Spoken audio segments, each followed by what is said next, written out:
morning! This is Rapidos Therapy Session.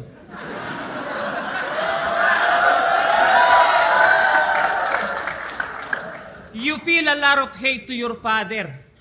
Pero di ba sira din yung pamilya mo ngayon?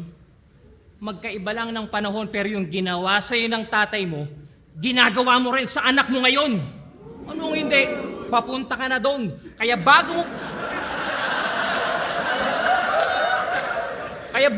ipahiya sa harapan ng maraming tao yung tatay mo, tingnan mo muna yung pamilya mo ngayon.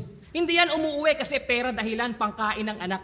Anong tingin mo doon yung babae sa immigration? Huwag mong idahilan ng salapi kapalit ng oras para sila sunduin. Uuwi ka parang regla, buwanan lang yung dalaw.